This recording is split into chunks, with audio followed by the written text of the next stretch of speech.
fiction, science fiction, horror, fantasy, crime, LGBT, thriller. You have now entered the House of Mystery with your hosts, Eric Shapiro, David North Martino, John Copenhaver, and Al Warren. Heard on KCAA 106.5 FM Los Angeles, 102.3 FM Riverside, and 105.0 AM Palm Springs. Welcome back into the House of Mystery, and I'm Al Warren, of course, and joining me today, co-hosting, is David North Martino. Thanks, Al. He's our cocktail provider, and he serves cocktails during the show. So Absolutely. So place your mixing order them right now. Yeah, place your order online, and he'll have it sent to you. Might be a little warm by the time you get it, but it's the thought that counts. Hey, so we are talking about a lunatic asylum, and that's not the House of Mystery. It's actually Broadmoor, and that's a asylum for criminals in the UK. It's been very popular. Some of the books I've covered with true crime, some of my subjects have been in Broadmoor, so it's a great place to be. So joining us is the author of the book Broadmoor Revealed, Victorian Crime and the Lunatic Asylum, is Mark Stevens. Thank you for taking the time to talk to us. Oh, my pleasure. Yes. Congratulations for having me on, and greetings from Royal Berkshire. Yeah, there you go. So Broadmoor Revealed, any of the royalty in there? You know, it's that... it's true. Yeah, it's only a matter of time, you feel, isn't it? The people who end up in Broadmoor tend to be more likely the ones that have taken pot shots at royalty. That's too bad. No, I mean, that didn't come out right. No, I didn't. Oh, Twitter will be mad at me now. No, I mean, well, let's just, so Broadmoor, so for people that don't know, so a lot of the Americans and Canadians that we get listening to the show, what is Broadmoor? Yeah, so Broadmoor is, as you've hinted at, I mean, basically a highly secure psychiatric facility for patients who get referred through the criminal justice system in England and Wales. But it was built and opened in 1863, so it's got a long history. And for many years, it was the place that you went to in England or Wales if you'd been up before the courts, accused of a crime, but for reasons to do with your mental illness and mental capabilities, it had been decided that it was not appropriate for you to serve a prison sentence, and instead you would get hospital treatment.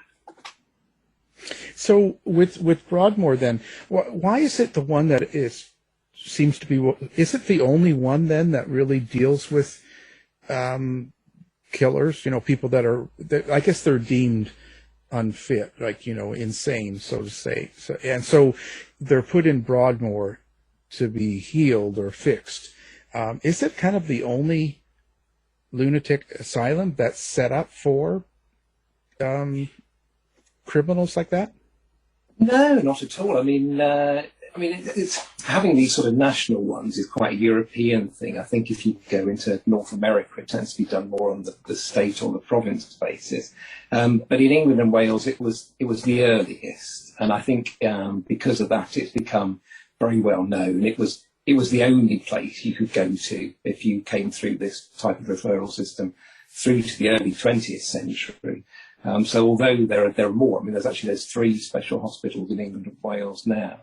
It's still the first one, and so that's the one reason I think that people it stirs their consciousness, and I think as well over the years there've been an awful lot of the inverted commas notorious people in there, and so again it's something that the media in this country is really keen on. You'll still find plenty of stories about Broadmoor in the popular press over here because it's that name that captures people's imagination because it has such a long history. That's really an interesting thing. What got you into actually writing a book about it? Like, why did you want to cover this? Yeah, absolutely. I mean, I agree. I mean, it's not sort of the thing that you'd necessarily fall into, you think, would you? I mean, my interest in it really stemmed from a professional interest, because the Broadmoor Hospital Archive is one of the collections I look after in my day job, which is being County Archivist for Berkshire. And, because it is such a collection that has such resonance, not just in the UK, but worldwide, we got lots of questions about it, and you start to have to do research to answer those questions. And I found it really interesting because, to be honest, the reality of the hospital was very different to the picture I'd always had in my mind through the media in the UK. I found it a much more complex story, much more nuanced than I was expecting.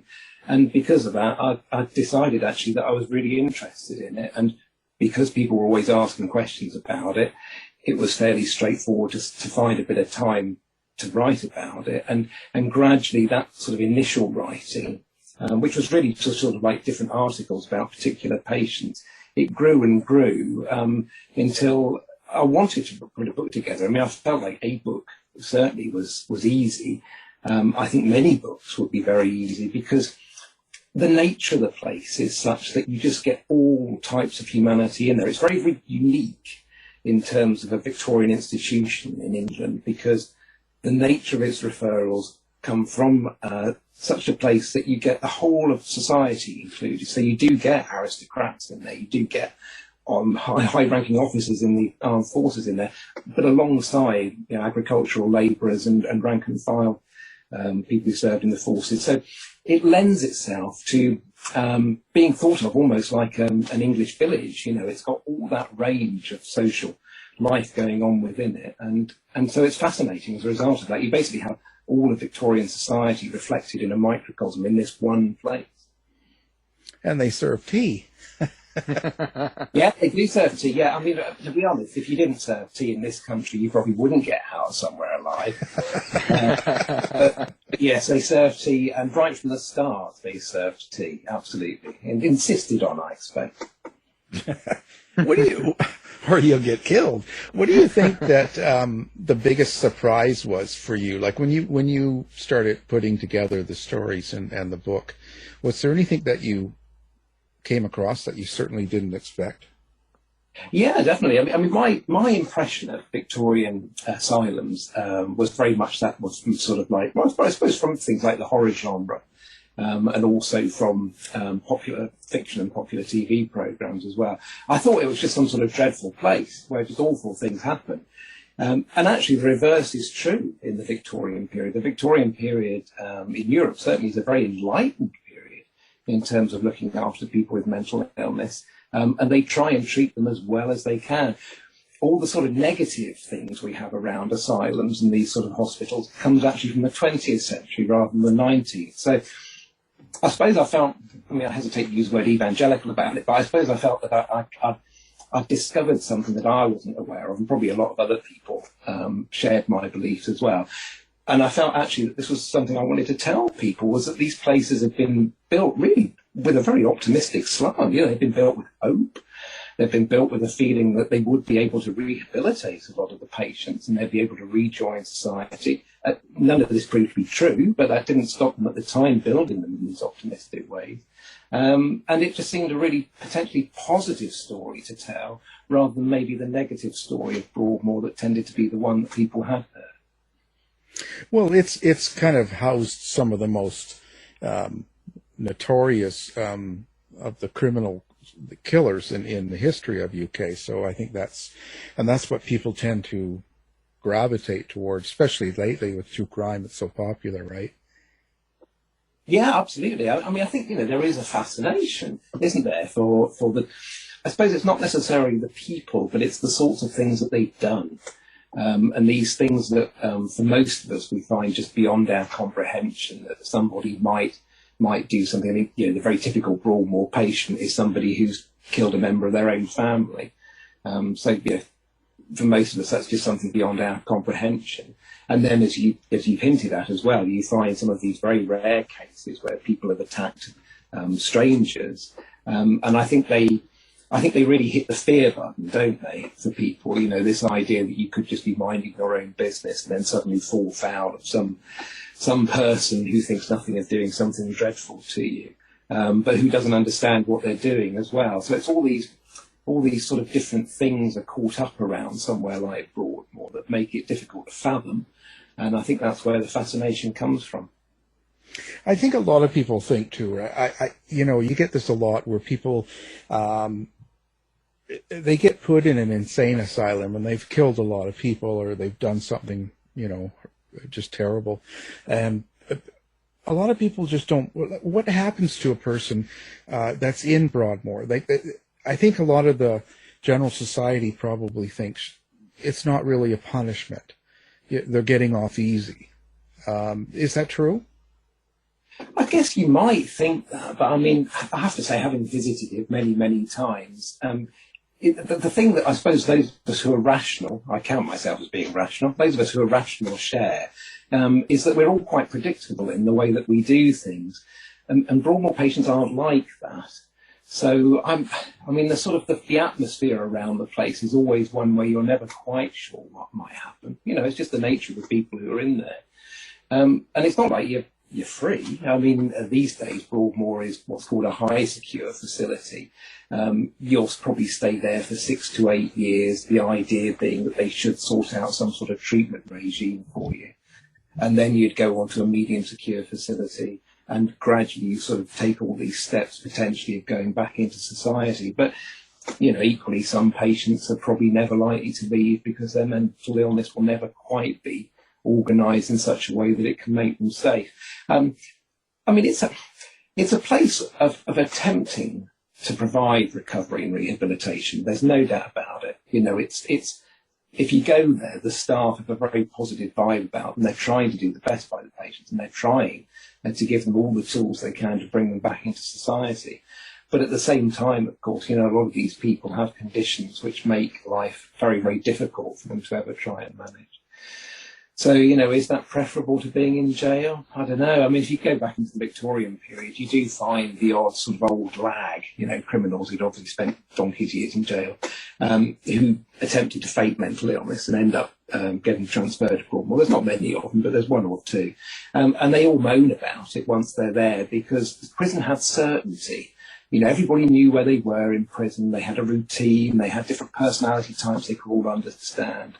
And it's just not like that somewhere like Broadmoor. It's a different place. I don't think I would choose to go there myself.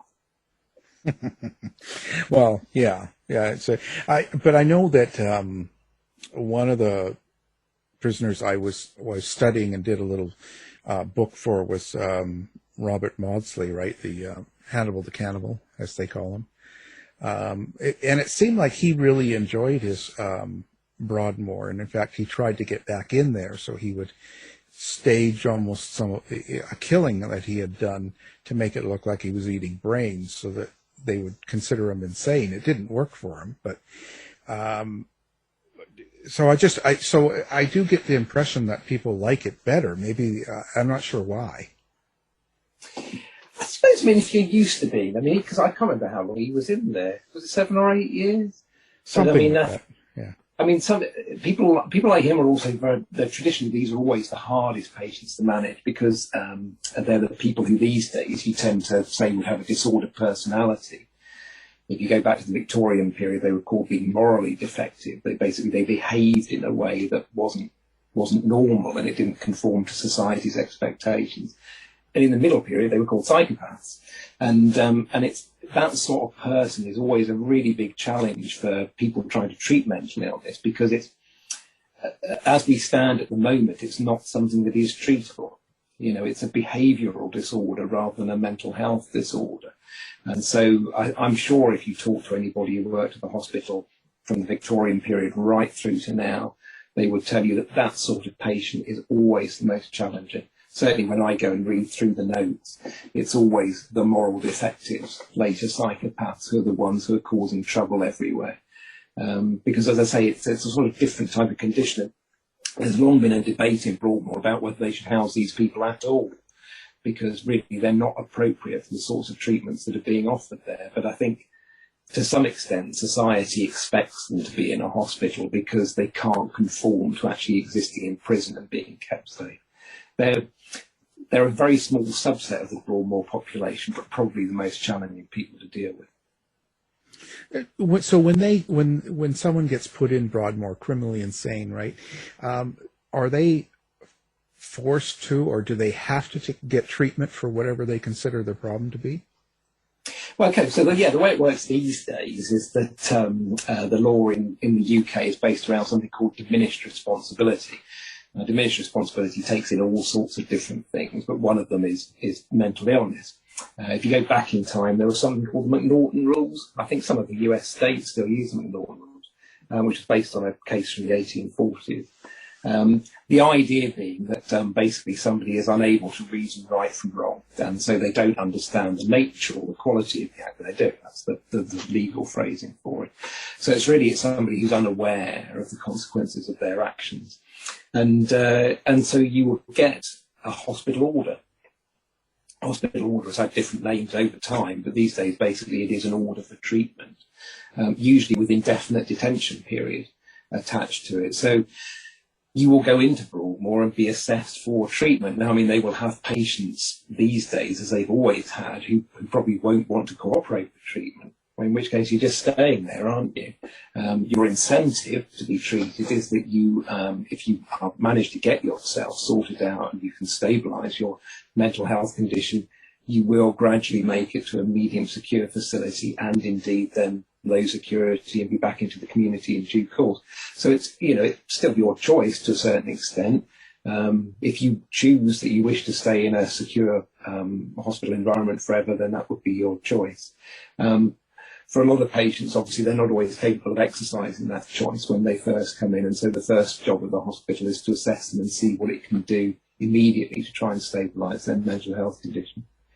I mean, these days you have all sorts of things open to you. There's a whole range of pharmaceuticals people can offer and talking therapies as well. It's the position for treating people with mental health disorders is probably there's probably a much broader range of equipment available to doctors now than there has been at any time before. Do you think is it quite violent in that place? There are bits of the hospital where I haven't been, and I wouldn't expect to go because it wouldn't be safe for me to go there. As a visitor, you will tend to see the patients who are in recovery and who are ready to make the next stage on their journey. There are some patients who are very, very difficult to manage indeed, almost unmanageable, but a very, very small number. Most people will engage. Most people will gradually make their way through the different stages of the hospital and be discharged, because that's the purpose of it. The idea of Broadmoor is to be a hospital and to treat people and to discharge patients as any other hospital would be. So the staff will definitely see it as a failure if there's somebody they can't treat, because their job is to treat. So who were some of the most exciting ones, or ones that you actually included in the book? Some of the prisoners or people that were in there. Yeah. Well, the book's very much based on the Victorian period, and that's because, as you might imagine, there's sort of patient confidentiality in place for an awful lot of the archive. So we do have a couple of attempted regicides in there, which would be royal assassins. So there's a chap called Edward Oxford.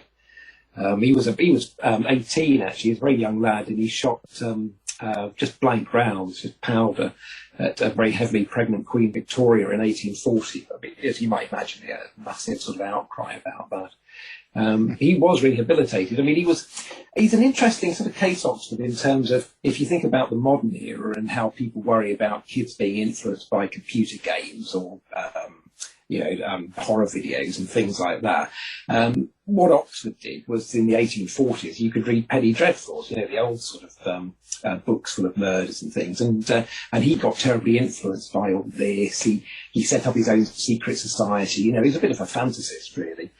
So I think shooting at the Queen for him was a way of drawing attention to himself. But of course, he just ended up drawing so much attention to himself that he got put in secure accommodation for 27 years. But he was quite a poster boy for Broadmoor, because he was discharged, went to Australia, and became an upstanding member of society. Got married, became a journalist, and a church warden of his local church. Well, he was probably influenced by David's book, and horror, and probably made him go. Yeah, it's fantasist. And well, that's wow. Well, that's true. I mean, I'm sure you must get people who worry about this sort of thing, and and it's always been like that. That's the thing. If you ever hear sort of people moaning on the news about the influence of things like Grand Theft Auto on teenagers today, I mean, this sort of thing's been around forever. There's always been things to influence people. Most people don't respond to it, of course. You may have the odd person who does. Yeah. Yeah, and it's just determining what is it about a person that actually does something. And I get that in a lot of the true crime books. They're murderers or they're people that do bad things. And some of them had terrible young lives, but there's plenty of people I even know that have had just as bad a life or just as bad a start, but they've turned out really well, so to speak. So it's just really hard to figure out what makes a person go off like that. Yeah, I mean, and they've all, and if you go back again through the Broadmoor archives, you'll find they've always tried to work out what the triggers were, if they could. I mean, if you were a Victorian psychiatrist, then you were obliged to try and assign a cause of mental illness to your patients. But if you look through the Broadmoor annual reports, or indeed the annual reports for any public asylum in the UK, you'll see most of the time they just don't know, so they don't write it down. And I mean, I think just to sort of touch on what you were saying there earlier on as well, this idea that sort of people of similar experiences end up living life differently is, of course, where the early behavioural psychology failed as well. It attempted to predict how things would turn out for people. But of course, as you say, you can have two people share exactly the same experience and yet, turn out very differently. Very, very hard to work these sorts of things out. You get, it's a big thing, isn't it, trying to predict who's likely to become offenders, because, if you could intervene earlier in these people's lives, you could probably spare an awful lot of pain, but also an awful lot of taxpayers' money as well. Well, Broadmoor has a history with Jack the Ripper as well, doesn't it? And could you speak to that? Yeah, absolutely. So there's within Broadmoor, there have been two candidates for being Jack the Ripper. I have to say, I don't think either of them are, but there's a whole cottage industry around the Ripper. So good luck to everybody, is what I feel. So there's a chap called Thomas Cutbush, slightly unfortunate name, really. And he was I'll just let you catch up with that one. Yeah. Cutbush. He was admitted to Broadmoor in the early 1890s, so a little time after the Ripon murders. He slashed two young women, although not. I mean, any assault's bad, isn't it? But they weren't sort of life-threatening injuries; they were more superficial than that. So he was locked up, and he was generally. I mean, he was quite a sort of an aggressive soul in Broadmoor, Cutbush. But difficult to manage, like breaking windows, that sort of thing. But I just don't think he quite fits the mode of the Ripper. But why would somebody who had sort of progressed the way the Ripper had progressed with sort of more and more savage murders then end up giving people a sort of light knifing a few years later? It doesn't quite tally.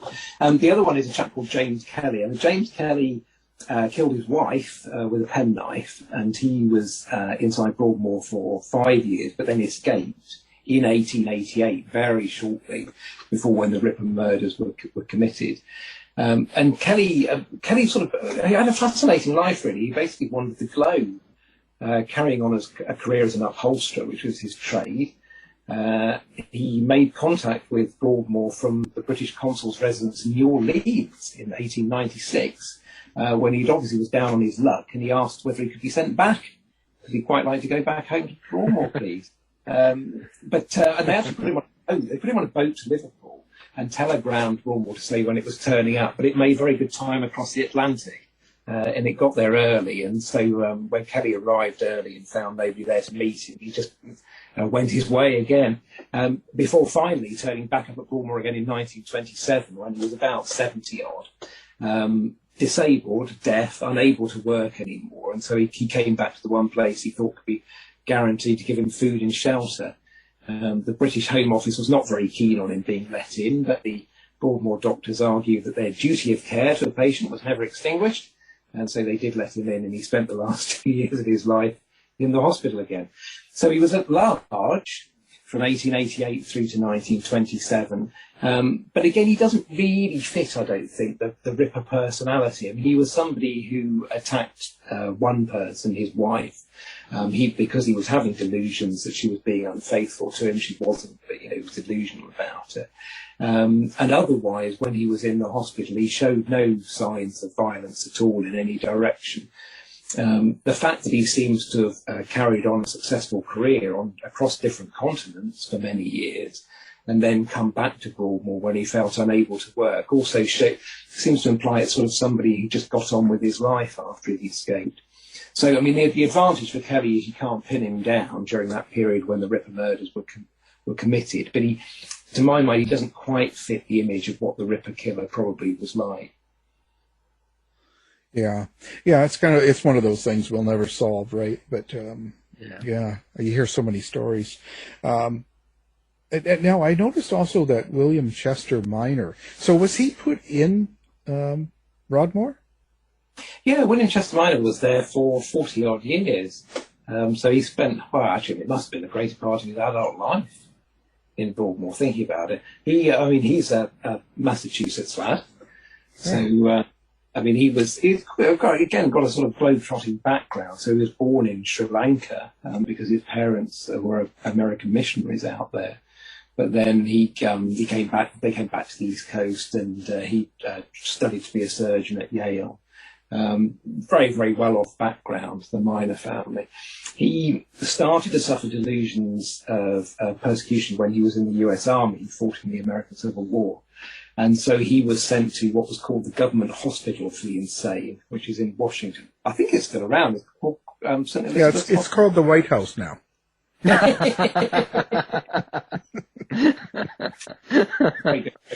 Okay, well, St. Elizabeth's Hospital is an annex then. So Minor was there for a few years before he was discharged from the army. And then I think once he was discharged from the army, basically he couldn't be a patient anymore because he wasn't a government employee. And the family basically said, well, look, you've got time on your hands now. Why don't you go off to Europe, go on the Grand Tour, which is what, well-educated and rich people did during the Victorian age, which was going across all the sort of classical sites of Europe. But the first thing he did was he took a steamer over to London.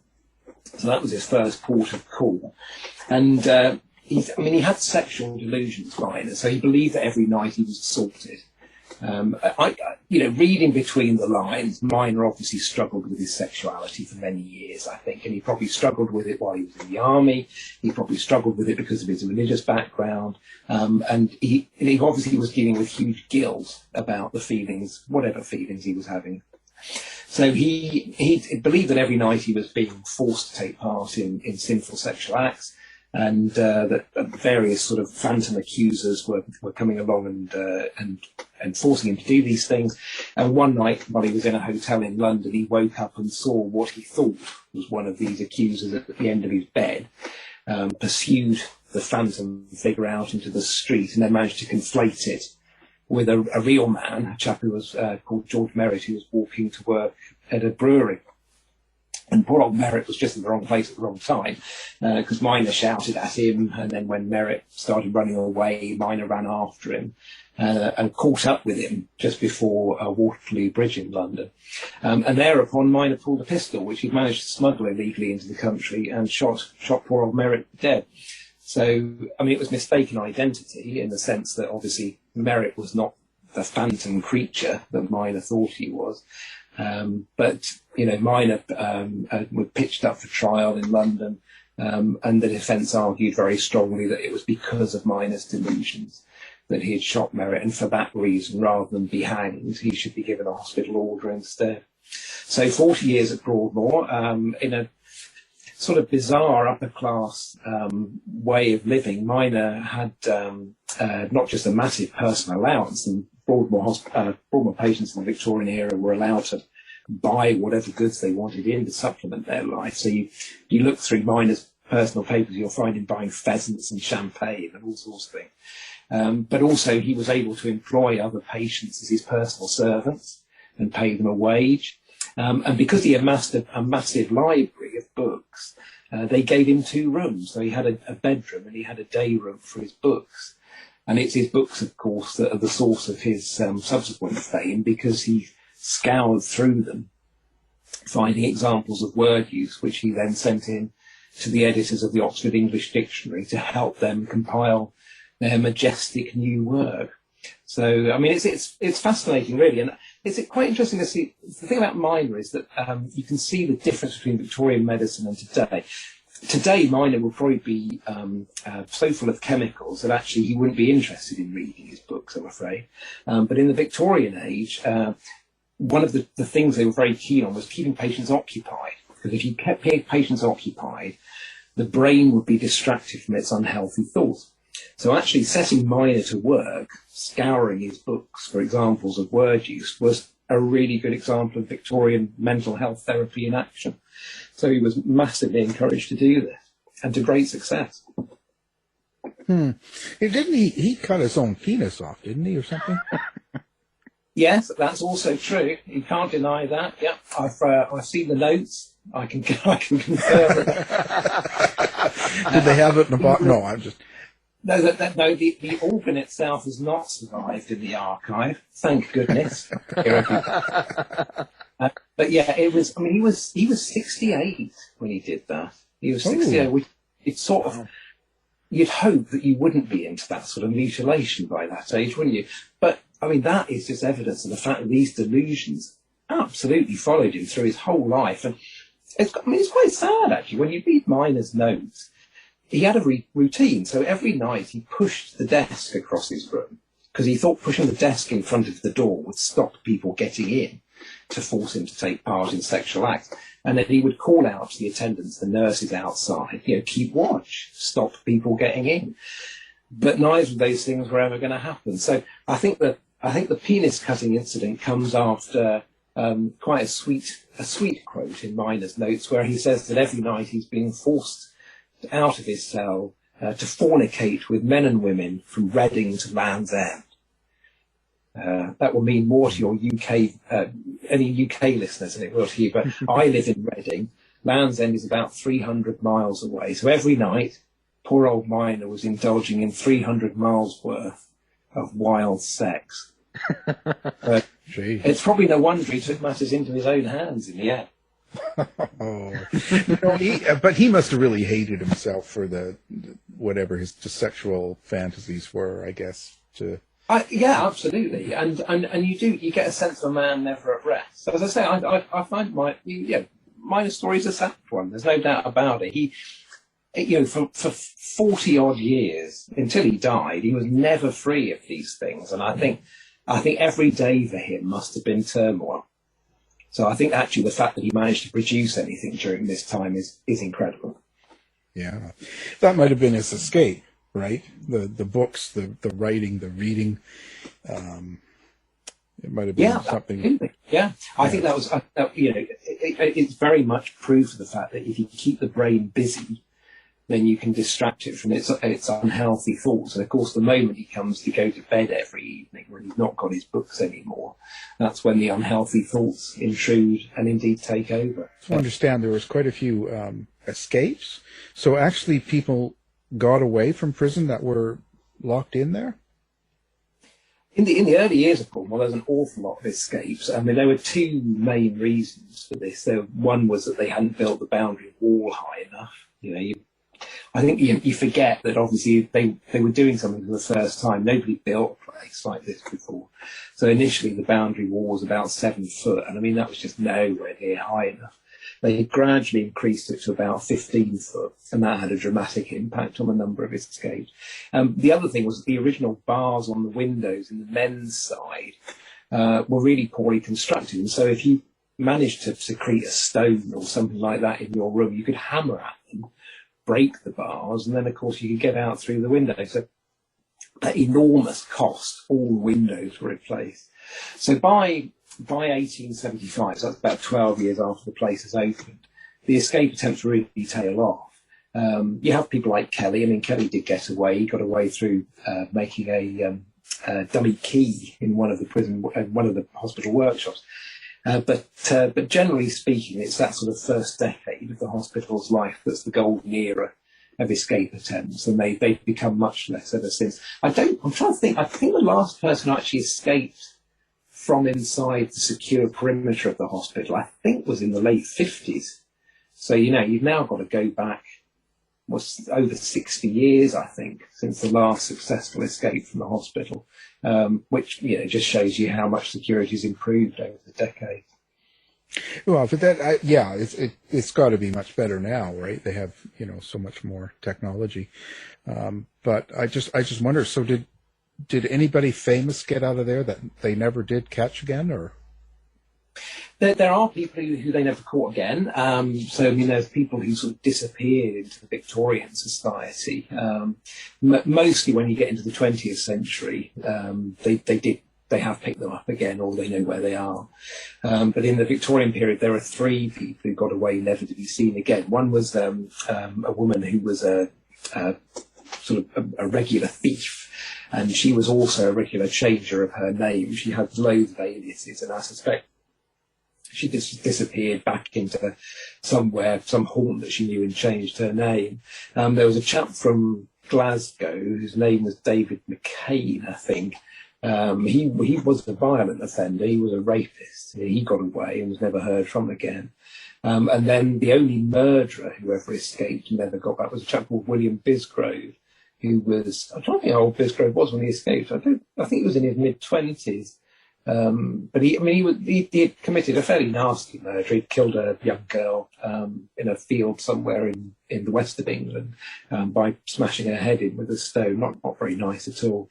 But he sort of, at Broadmoor, he progressed. So he progressed enough to the extent that he was allowed into a walking party that was outside the secure perimeter. And he did his stone thing again. Basically, one day he asked an attendant to just look down at a rabbit hole, smashed the attendant over the back of the head with a stone, pegged it off into the woods, and was never seen again. That was 1867, I think. So that's within the golden era of escapes, and so he's the one murderer who got away. And one thing so people, I have to ask this because it says like you had there was 5 women who actually became mothers, so gave birth. Were they allowed to have sex in there, or did they have men and women together, or how did that work? No, indeed, no. So the women who've all given birth in Broadmoor, and there've been a number over the decades. They were all pregnant when they were admitted. So the question then became really to what extent were they allowed to look after their children, and every child that was born in Broadmoor ended up being taken away. But if the mothers were in recovery, if they were felt safe to be looking after their children, then they were allowed to nurse them for a few months. If they were not felt to be safe with their children, then their children would be removed from them at birth and given to somebody else to look after. And it was a decision that they definitely made on a case-by-case basis. Because so many of the women were inside Broadmoor for murdering their own children. So you had to be really certain that wasn't going to happen again if you were going to let a mother nurse her child. For practically the whole of the hospital's existence, the men and the women were completely separate. So there were, in the Victorian period, they would see each other only at chapel. And then, to be honest, only the women would really see the men, because the women sort of had a gallery where they were allowed into behind the men. So at chapel service, you had both sexes in the same space, but not actually in contact. Otherwise, they never saw each other at all. When you go into the early 20th century, you start to get patients allowed to mix at things like dances and other social occasions occasionally. But there's nothing by which you might understand to be sort of conjugal rights in Broadmoor. So if you're thinking that might be an attraction, you're sadly mistaken. That make me visit. Wow, so that's pretty interesting. So when you wrote the book, did you have something in mind that you wanted people to take away from the book? Like, was there something different? Yeah, when I was writing the book, I definitely wanted to try and demystify the place, and I wanted to show it for being, to be honest, pretty much like anywhere else. It is exceptional. There's no doubt about it. It's an exceptional place, and particularly the sorts of reasons why people end up in there are really unusual. You know, I mean the dreadful things that people can do to each other because they don't know what they're doing to each other. Mercifully, it's rare. But I suppose the fact that these people are just the same as anybody else is a fascination. And I wanted to try and get that across. I wanted to try and get across a story of people beyond one appearance in court or one sentence in a newspaper, and really get a feel for how the hospital joined the rest of Victorian society. You know, I mean, Broadmoor is not a space that is completely separate from the rest of what goes on in England and Wales. Broadmoor's a part of what goes on in the rest of the country, but which is, you know, true of any mental health hospital. And I think that, for me, that was the interesting thing, was to try and talk about it as if it was something that was part of us, and that obviously part of us lives in it as well, through our fascination with it. And try and reason with that, you know, try and sort of get a handle on the fact that somehow we have to acknowledge this place's existence and decide how we feel about it and how we want to respond to it, because it's not going anywhere. The fact that it's survived for 150 years tends to suggest it's been a success. And I don't see it going anywhere anytime soon. How I was just thinking, so how do they handle COVID in a place like that? Because it must be very difficult. Oh, I mean, they've had to keep going, obviously. I mean, I think, again, it's a hospital, so it's no different to any other hospital, and they will have protocols for everything that they do. I did actually catch up with the current head of it the other week, and I think it's been hard, because they've tried to carry on doing all the things they would normally do. But, I mean, as all of us found over the last year, that even if you're allowed to do things, they all seem to take so much longer. They're so much more complicated than they were in this pre-pandemic era. You know, life's slow, and life sort of seems full of barriers at the moment, doesn't it? And I don't think it's any different there. They'll have had impacts on visitors as well. You know, I mean, obviously, patients do have visitors, but that will have been severely curtailed over the last year. I would imagine it's felt odd, like working anywhere has felt odd. Yeah, I would just imagine in an enclosed society like that, or just like a prison, that if it gets into the prison or into the hospital, it would be a terrible thing to control. That's, you know. Yeah, I'm sure. I mean, I don't know what it's been like in North America, but certainly over here, the prison system, there have been a number of outbreaks in prisons. I think, obviously, Broadmoor is, as it's a hospital, I think it probably benefits from the fact that the nurses are used to doing things like having clean regimes, you know, and making sure that everything's sterile, which you wouldn't get in a prison environment. And I suspect that's why prisons have been so badly affected. Prisons aren't really built, are they, for providing healthcare? Yeah, that's why places like Broadmoor came into being as an alternative for that. So yeah, I mean, I definitely, you know, when you can see over here that enclosed spaces have been a problem. I think at Broadmoor, as I say, because they're used to dealing with that medical side of things, it's probably made it a bit easier. Certainly, as I say, I caught up a couple of weeks ago. I'm not aware they've had any major problems there. Wow.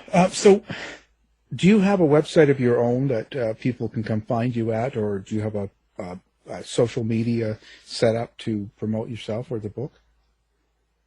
I am on Twitter, though I'm really, really bad at using it, but the handle is @Markoria, Markoria.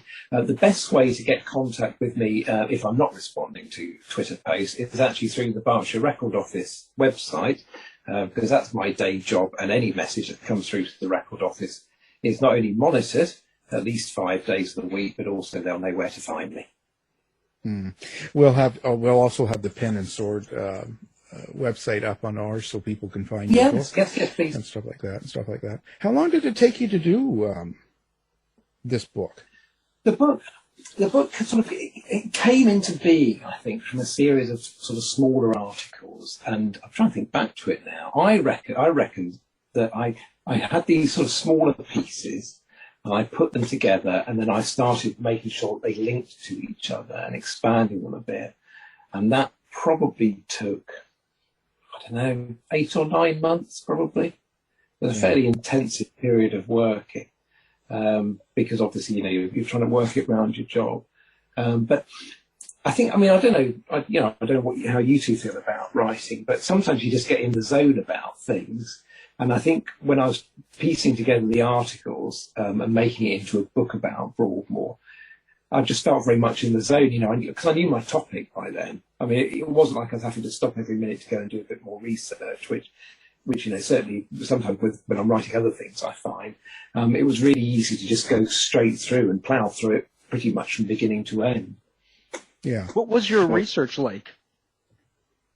Well, it was very intensive in terms of trying to gauge material. So what I will typically do then is that because I'm lucky, I've got access to all the archives. So I will transcribe things, and I find transcribing things, I find it really useful because it forces me to think about what I'm reading. So as well as reading through it, if I'm writing it down, it sort of goes into the consciousness a bit more.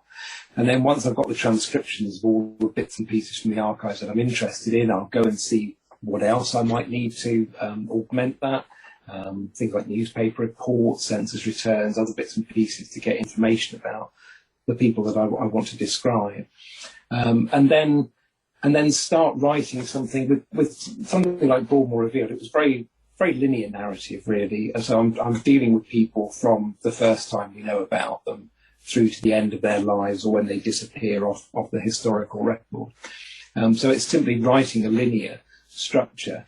I find, and I don't think I'm a very effective and economic author about this, what I tend to find is I tend to do a first draft, which is quite often quite compact, and then I go back to it and I start adding in information. And I may well do that 3 or 4 times. So every time it gets bigger and bigger and bigger. And it's only after that I'll actually start editing it down again. I suspect that's probably not the most efficient way of doing it. But, I think one of the things about writing is that we all have a natural way of doing it, don't we? Trying to change that natural way. I suppose it's like golfers trying to adjust their swings. You could probably spend years doing it, and even then it might not be quite right. And then, so how do you choose which stories you're going to put, like which people you're going to use in the book? With Broadmoor Revealed, it was very much based on the people I thought people would expect to hear about. So people like Richard Dadd, who was a very celebrated Victorian artist, people like Edward Oxford, who shot Queen Victoria, people like William Chester Minor, because obviously of Simon Winchester's book. So there were people who I felt I should write about. And then what I decided to do as well was I decided to try and tell some stories that were sort of linked to that, to give a more rounded picture. So after talking about William Chester Minor, I wrote a whole series of stories based on other immigrants, so other people from different nationalities who'd ended up in the hospital, to really try and put Minor into perspective, because he's a fairly unusual case for an immigrant. He was terribly well off. Most of the immigrants who end up in Broadmoor are dirt poor, quite often sailors as well from different parts of the world who've just pitched up in the London docks and ended up in the court system there. Similarly with the women patients, I knew I needed to write about a lady called Christiana Edmunds. She's the most celebrated Victorian female patient because she was somebody with a disordered personality who went around poisoning people in an attempt to try and excuse an earlier poisoning that she'd done of the wife of the man that she wanted to have an affair with. Very complicated world, Christiana's. And I thought actually doing a selection of women who were not Christiana would again make her stand out, being exceptional. Christiana is very unusual in being somebody who is committing a crime on strangers. On the female side, she's almost unique in terms of that, because virtually all the women who were in Broadmoor in the Victorian period were those who had killed their own children. So I felt doing a series of pieces about that would be something that ought to be done. And then it becomes a sort of arbitrary way about how to do that. And I thought that doing it in terms of women who were pregnant when they'd been admitted to the asylum would be interesting, because there was a positive element to that. There was new life coming out of sometimes very tragic circumstances, and I thought that would be a nice balance. So it was very much based on sort of what I felt people would expect to hear about, with me then weaving in some of these things which I found interesting, which put these people in context. I mean, I have to say, you know, I think there's about 2,000 Victorian patients, and you could write a book about any of them. I mean, they're all absolutely fascinating. So do you plan on doing another, or are you going to continue kind of doing this thing? What do you think? For about the last 10 years, it feels like I've had 3 other Broadmoor books on the go and not enough time to write any of them. But they're all largely researched, and I would very much like to do them. What I would like to do is I'd like to do 2 that are based on families. And try and put patients into the wider family unit, because I think you can just find out so much more about Victorian Britain through doing that. And I'd like to do a Broadmoor origin story. That sounds very, very sort of fashionable, doesn't it? But I think a Broadmoor origin story based on the case of James Hadfield, who was a chap who shot at George III. But it's Hadfield really who creates the situation whereby Broadmoor comes into existence. Although he was never there, 60 years after Hadfield's offence, Broadmoor is created, and it's very much due to his actions shooting at George III in the Theatre Royal in Drury Lane in 1800. So there you go. That's grand plans, and I just have to live long enough to write it all. Well, you're young enough. You'll have no problem, you know. Jeez. Well, it's certainly been a pleasure. It's certainly an interesting subject, and you could just talk about it forever. It's pretty amazing. So, have you? Is this the first book you've had published, or have you done other books before? Broadmoor Revealed was the first one, and then I did Life in the Victorian Asylum for Pen and Sword, which is like a companion book, really. So I wrote that. I wrote that because I wanted to try and write a how-to do a programme. If you were going to film a Victorian asylum, what you would need to do. I'll tell you why. It's because at the time, Broadmoor Revealed was being optioned by Simon Cowell, no less, and there was discussion about making it into a TV series. So I thought, well, if they're going to do this, I want to try and give them the whole picture so they can do it properly. So that book came out of that. But then that's been it. So, I mean, I haven't published anything since then. Though, as I say, there's plenty in the pipeline. How do you feel now that you've done this book and you've published it? What do you think you would do differently?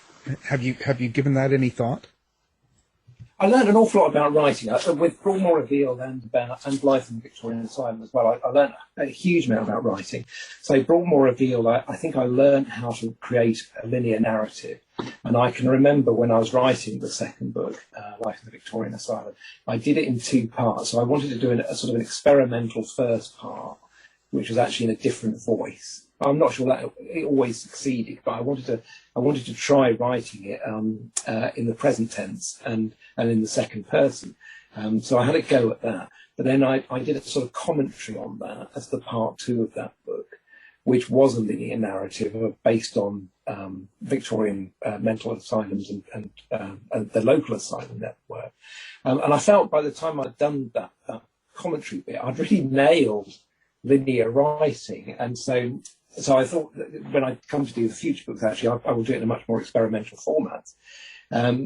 So going back, would I do anything different? I don't know. I think you need to write.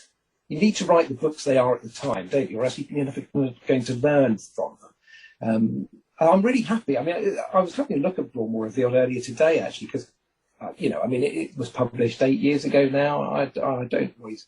For many months necessarily have anything to do with it on a day-to-day basis. And I have to say, I was reading that, I thought, actually, this really isn't bad. Which, I don't know how you two feel, but actually from an author's perspective, that's really quite rare.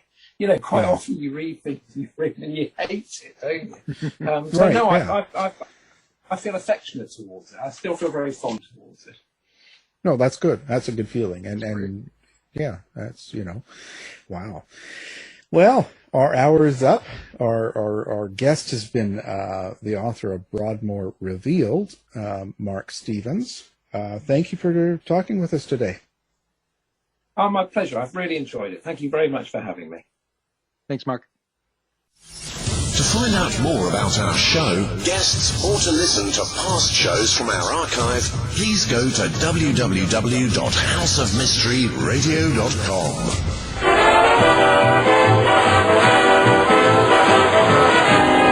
The mission has been completed.